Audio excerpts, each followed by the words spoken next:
Good evening, late evening, 11:16 p.m., Saturday, the 4th of February of the year 2023. As always, Gordon Causey, aka Gordy Canuck on Twitter or Grow a Set on Reddit. And let me get my disclaimer out of the way for the community standards people who might be watching. Nothing in this video is to be construed in any way as medical advice. Follow all public health direction, and nothing I put out on these videos is to be taken as expert opinion or advice. I'm just one individual expressing his thoughts, views, opinions on the news of the day, as it were, specifically around all things COVID. And I forget what I exactly titled this, but it's something to do with the latest front in the battle and the war on COVID. And I've got Candy the Wonder Pup. Yeah. All right. Say hi, Candy. Oh, God. Oh, jeez. Yes. Yes, you're a good girl. You're distracting. You wait until I start to come nuzzling. Okay, go lay down. Might not be able to get rid of her until I give her a, you know what. You expect me to give you a treat, right? And like when you do these, you give me a treat.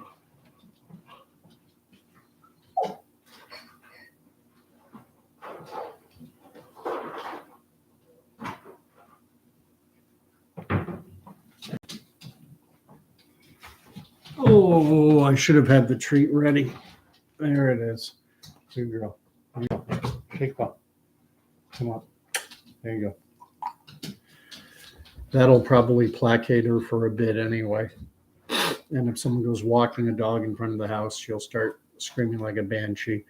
If you've been paying attention to the news, it's only come out in the last day or two. There's a new variant in town.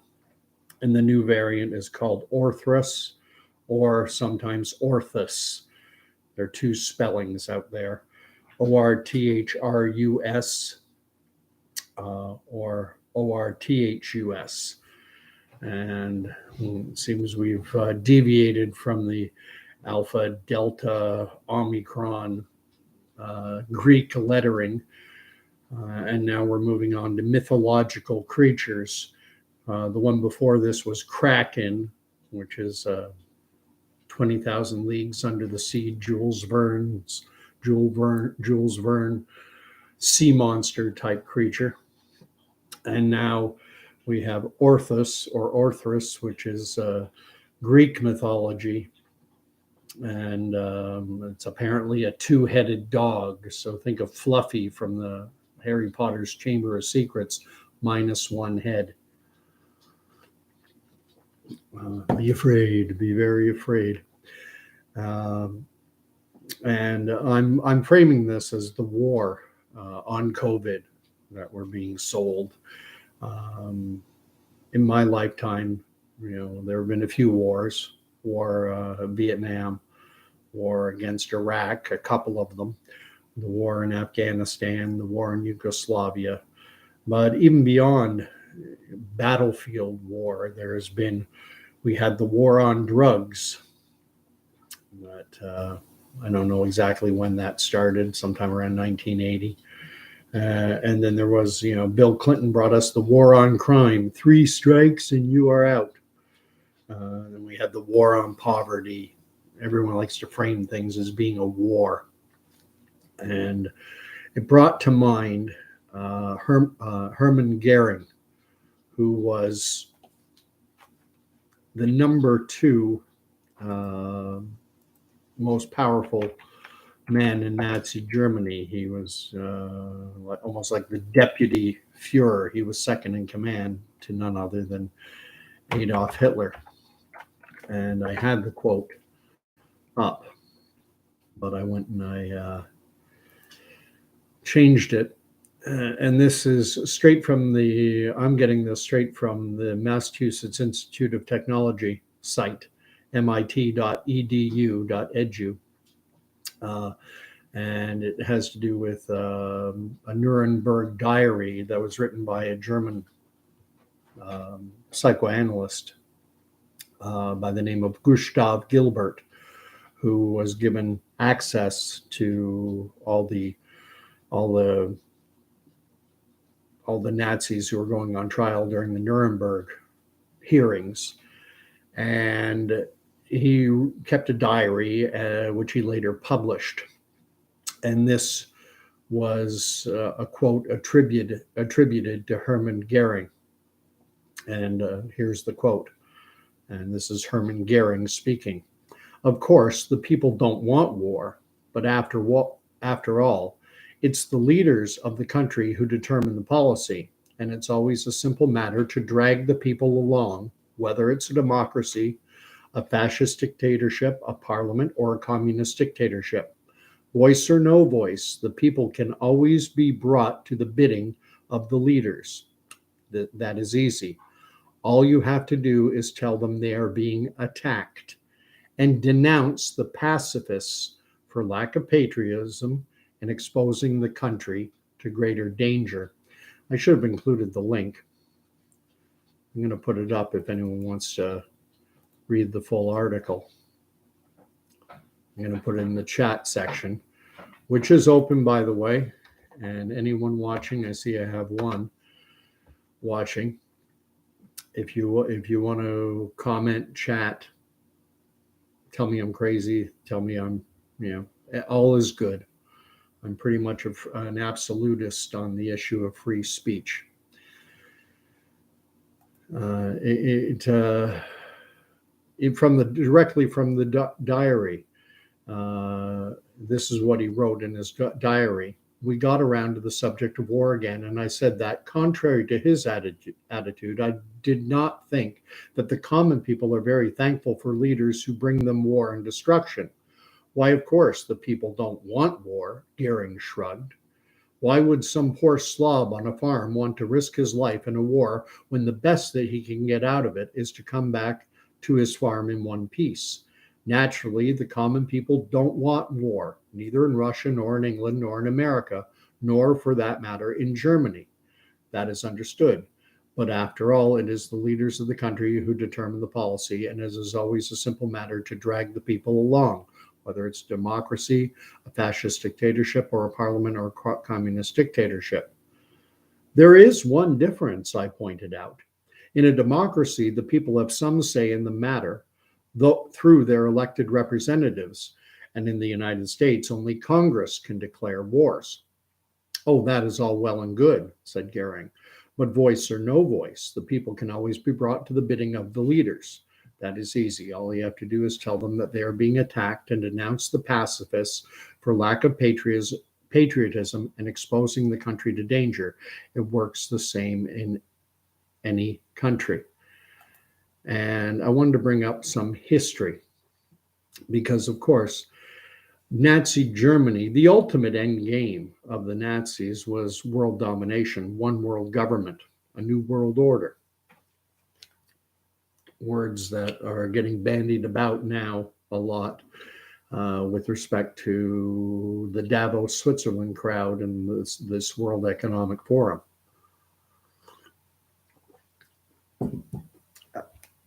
How did the Nazis come to power in Germany? This is all easily verifiable, and I invite everyone to double check anything that I say. But it was very early in 1933 that they held elections in Germany. And the Germans elected something of a pizza parliament, a very fragmented parliament with lots of different parties represented, the Nazis being one of them. And the Nazis had garnered somewhere in the neighborhood of 30-ish% of the popular vote, 31, 32%. So they were far from being having a majority. However, they were the single largest party by seats in the Reichstag, in the parliament building in the parliament of the German people. That's what they called the building, was called the Reichstag. And so it was left to Bismarck, and I may not have that 100% right, but I believe it was Bismarck.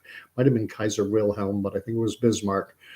Um, he had the task of naming a chancellor from the leaders of the various parties.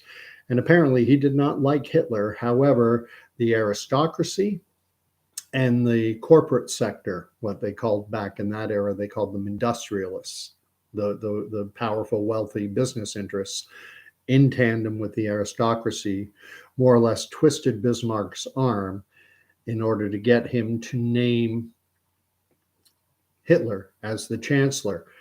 There had been, at that time in in Germany, they were under what was called the Weimar Republic. Post World War I, they had what was called the Weimar Republic, and Germany was, like much of the world, the Great Depression had taken hold, and people were incredibly poor.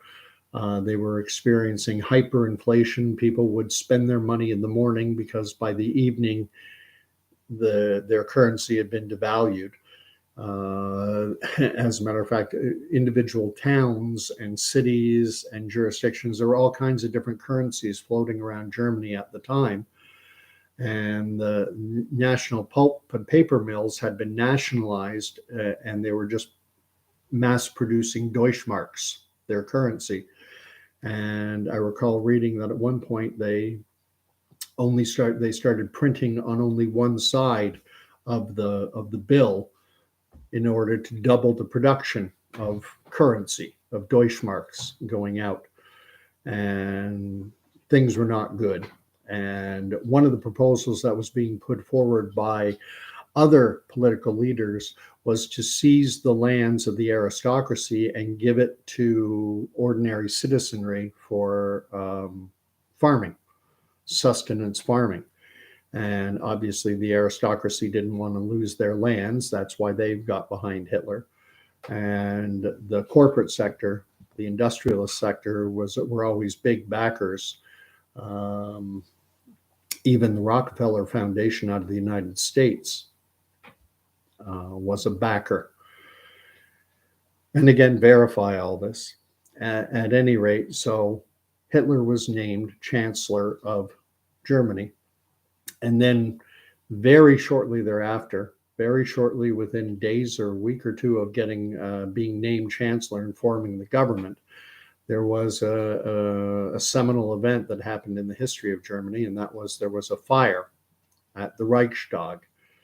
And immediately, I believe he was Dutch, from the Netherlands, a Dutch communist was immediately apprehended and copped to it. He admitted setting the Reichstag on fire.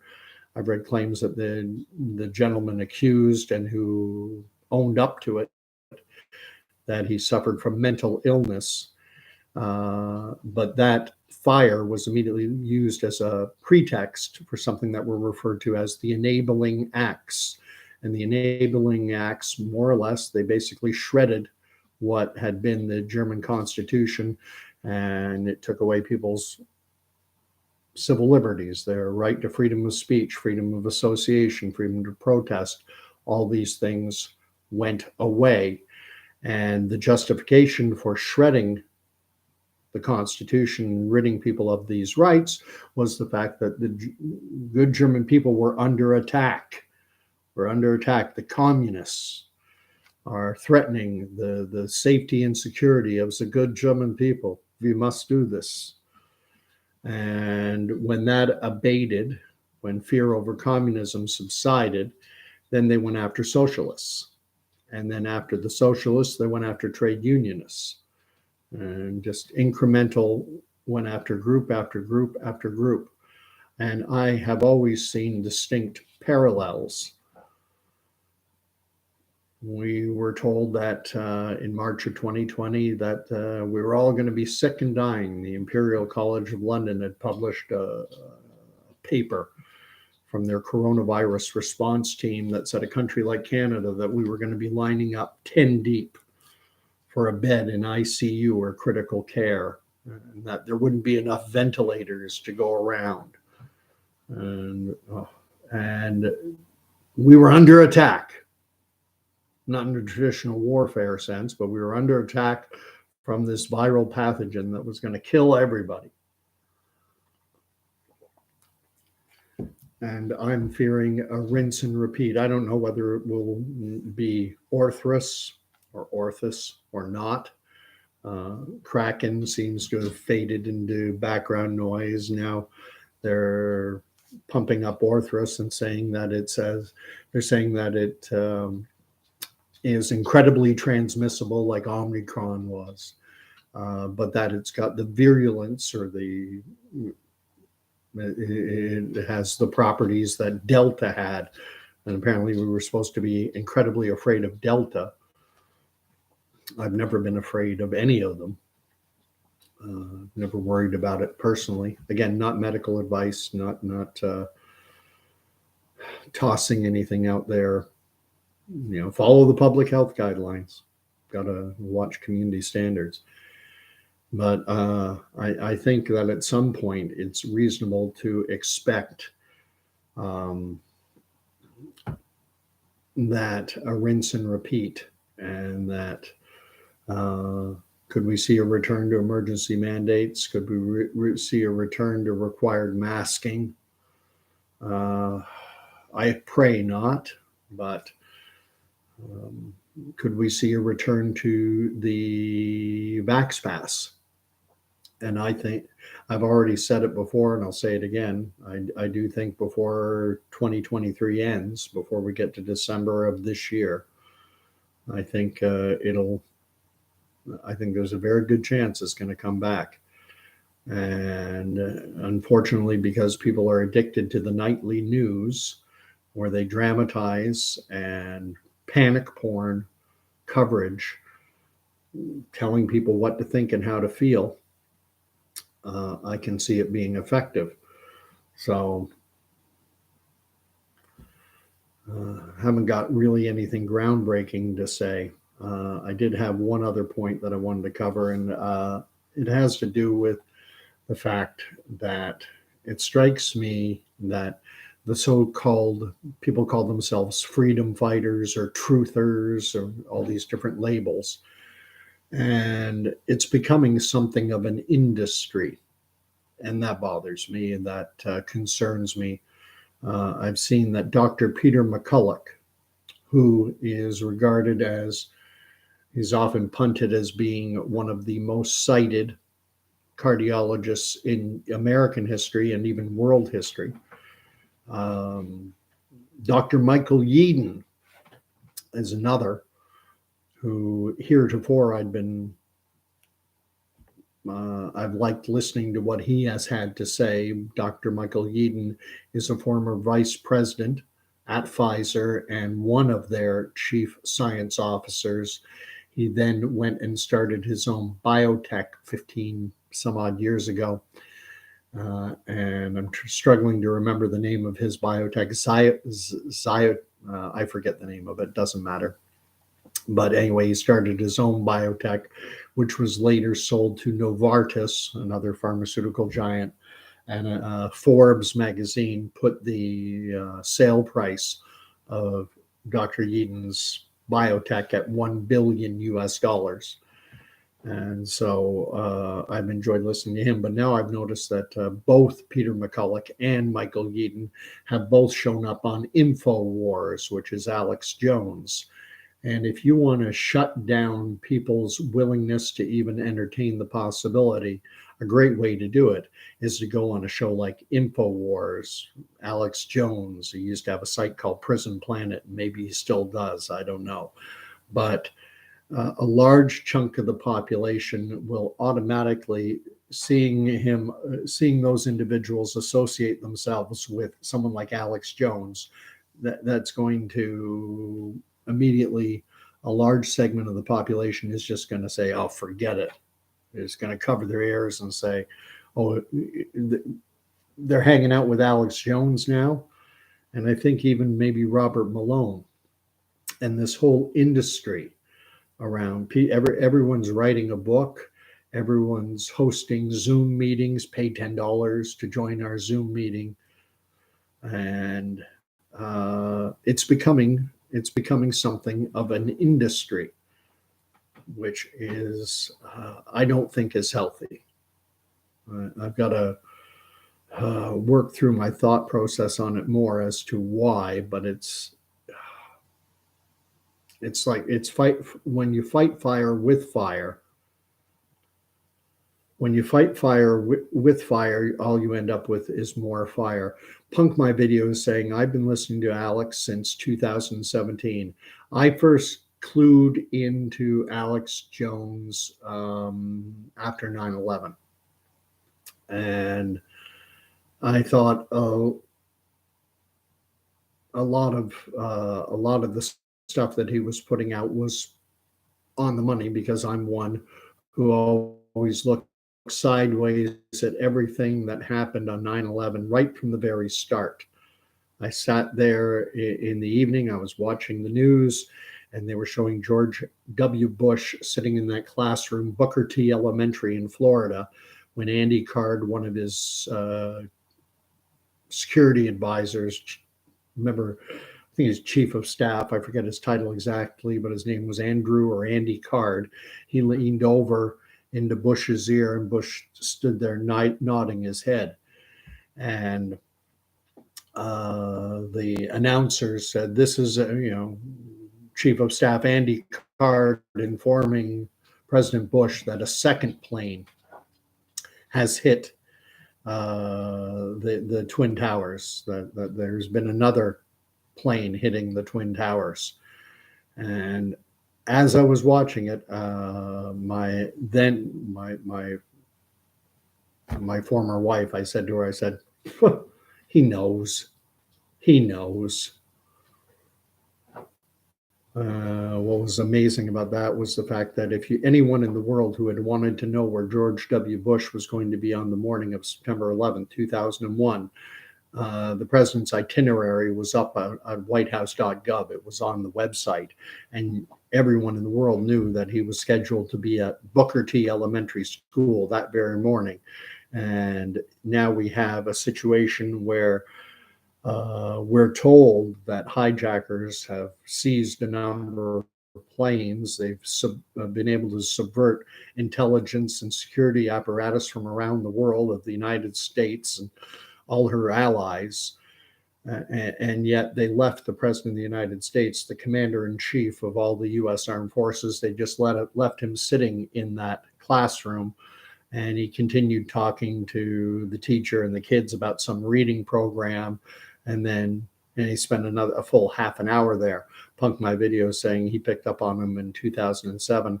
There was a website that came out early in 2001 that it might have been around before that, but it was called whatreallyhappened.com, and I started checking it for alternative news articles.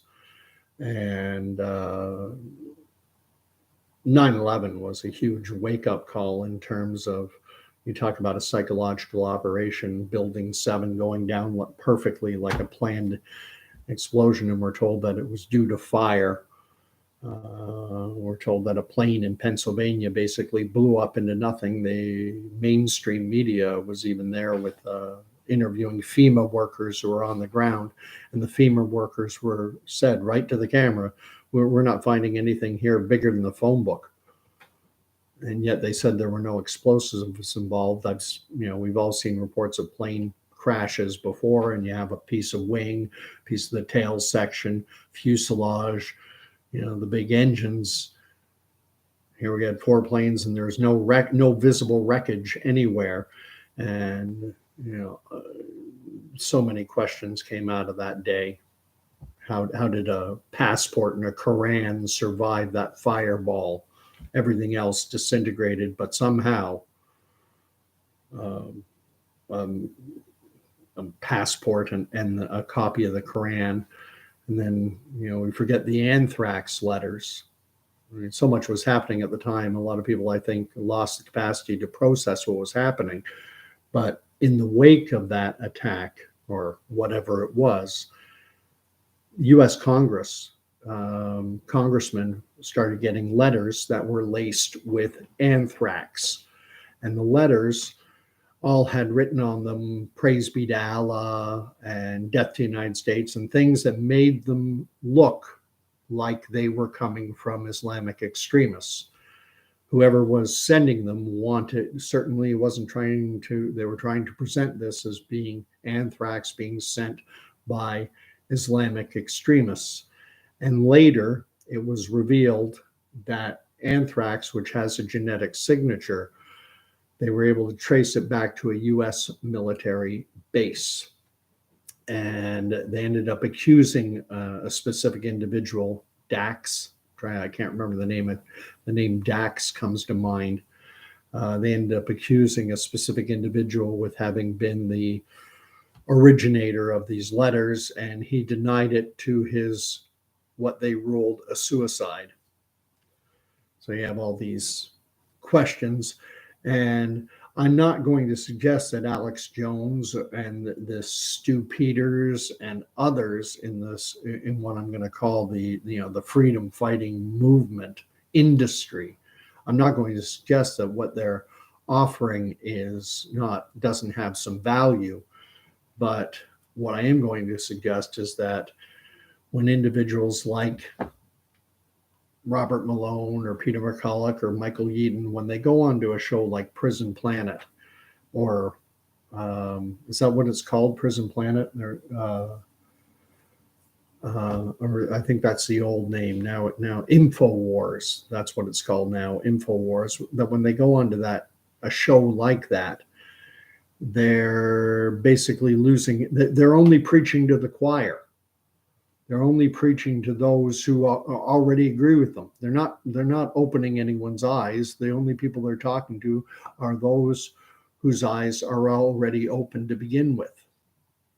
And you're not going to affect any change in that kind of dynamic where you're only preaching to the choir. It was very gratifying to see the BBC cardiologist out of the UK by the name of Aseem, Aseem Malhotra, Malhotra, cardiologist in Great Britain. He was invited to speak on CNN because of the explosion they've seen in the last year. They've seen 30,000 excess vascular events, negative adverse cardiovascular events over the last 12 or so months. Just this huge explosion in heart attacks, strokes, and negative events. And he was invited onto that show because, as I understand it, he is one of Great Britain's leading experts on a certain drug called a statin, Statin. And he was there and being asked about the potential to start prescribing statins more widely to younger people. Typically, they're given to elderly people with cardiovascular disease, often diabetes, and to improve cardiovascular health and reverse cholesterol transport and stuff like this. Again, my degree in virology, immunology, and every other medical science comes from Facebook. So I just take in as much as I can, understand it as best I can. But anyway, the reason they had him on was they wanted to ask him if he thought it would be worthwhile to prescribe statins more widely among younger and otherwise healthy people. And his opinion was no, that they shouldn't. His expert opinion was that the bang wouldn't be worth the buck, that they'd see less than a 1% improvement in overall heart health by prescribing statins to younger people. But then he went off script and he suggested and he advocated for the immediate cessation by the National Health Service in Great Britain of the COVID vaccination program. And saying it on the BBC, carries a lot more weight. And I think he likely opened at least a few eyes, maybe not a tsunami, but because I forget who it is, Malcolm Muggeridge or someone said the medium is the message. And what happens now is we have an incredibly dumbed down population and lazy as, oh, I'll say it, lazy as fuck. And there's, well, I'm watching Game of Thrones, I'm watching Queen's Gambit, I don't have time to invest in the news, just tell me what to think. And so all someone wants to be told is, oh, you don't have to listen to it, it's on InfoWars, he was on Alex Jones' show. Okay, I can now ignore everything that individual has to say. I can now put it in the trash heap. And why? Because the medium is the message, because Alex Jones, in the eyes of a good chunk of the population, is discredited. I in general conversations, I never bring that guy's name up, and because he's a publicity hound. And I mean, this is the whole thing about this truther movement becoming something of an industry. And we're looking at this Project Veritas, and they're now releasing additional segments of this sting operation they had with this supposed Pfizer executive. And I do genuinely think now that he is a Pfizer executive. Apparently, he has a medical degree in urology. I think he went to Yale. And I'm trying to remember his name, Walker. Jordan Tristan Walker. And now they've released further video, and they're talking about heart health. Not heart health, sorry. They're talking about menstrual cycles and how the jab could potentially be affecting menstrual cycles. And, they seem to be doling it out in just little drops, which is a great way, if you're into marketing, if you're trying to build viewership and trying to build your subscription base and trying to get donations, well, it's a good way to do it. It's a business model. And when we're talking about the truth movement, the truth doesn't care about your subscription base, doesn't care about your marketing plans. Punk my videos saying Alex is dead on. I don't watch them. I don't watch them. I catch little snippets here and there. I saw Michael Yeadon and Dr. Peter McCulloch on his show on Twitter. So you scroll down through your Twitter feed, and some people have been sharing a snippet of the two of them being interviewed on InfoWars. And I try to look at things. I endeavor to try and look at things, walk around in the shoes of the people with whom who disagree with me, people who don't share my point of view. I try and walk around in their shoes and try and see the world the way they see it, because that's the only way you're going to bring someone around. I'll end this off by sharing an experience I had just the other day at work. There's a young kid, Ryan, who wears his mask everywhere. I've caught him walking down the street in town, outdoors, no one around, by himself with a mask on. He's got a mask on all the time. And I'd had a conversation with him, a few months back. And I was talking about the fact that, the British Medical Journal published study which had shown that wearing a mask for four or more hours a day, in a study that was done by an Australian team and published to the BMJ in 2015, it showed that medical mask wearers had a 200% increased risk of developing a respiratory infection, and cloth mask wearers had a 1,300% increased risk of developing a respiratory infection. And then quoted to him an article from the CBC in May of 2000, quoting an infection control epidemiologist with the University of Toronto, a gentleman by the name of Dr. Colin Furness, who had said that, masks are an ideal breeding ground. They're damp, warm and damp, and you're breathing on them all day long. And they're an ideal breeding ground for collecting all kinds of germs, viruses, bacteria, and pathogens. And, I was just trying to point out to Ryan that, your mask, if you think it's protecting you, and invited him to check out those articles. And then getting back to this fear, getting back to this, we're under attack, we got to do something. He said, well, if everyone had taken COVID seriously at the beginning, it would be over by now. So just the other day, I was in the break room, locker room area, where, lounge area where everyone has their lockers. And there were 7 or 8 of us in there, including Ryan. He was the only one wearing a mask. And I was talking about how fear robs a person of their critical thinking capacity, how it basically takes the higher brain functions and throws them in the trash, and how fear is the biggest virus that we have to confront. And Ryan was chiming in and agreeing with me behind his masked face.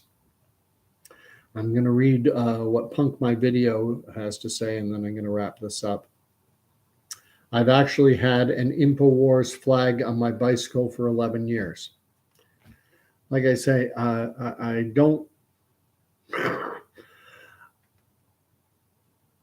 think what Alex Jones is putting out there is off the money. Maybe I don't watch enough of him to know.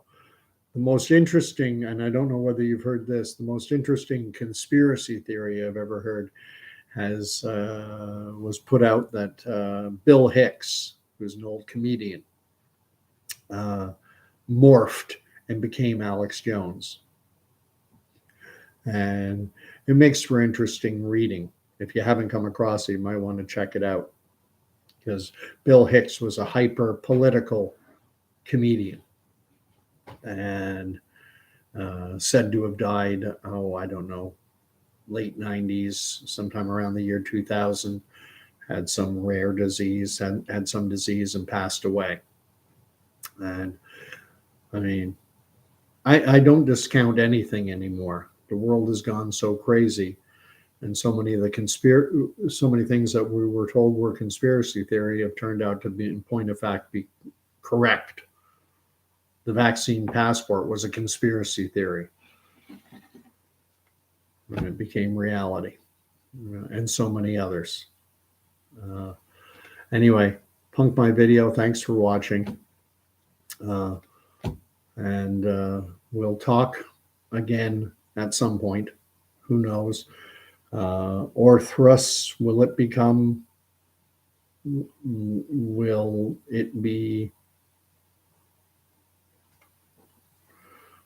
blown up into another roaring mouse that's going to threaten everyone the way things were in March of 2020? I don't know, but I see it as a possibility. But then it's just as possible that another variant will come along. It's an alphabet soup of variants: XBB, XBB.1.5, Kraken, Orthrus, who knows? But this whole great reset, false industrial evolution stuff is moving forward. And how exactly they're going to keep pushing it, time will tell. So good night, everyone, and have a good Sunday. In 5 more minutes. Night now.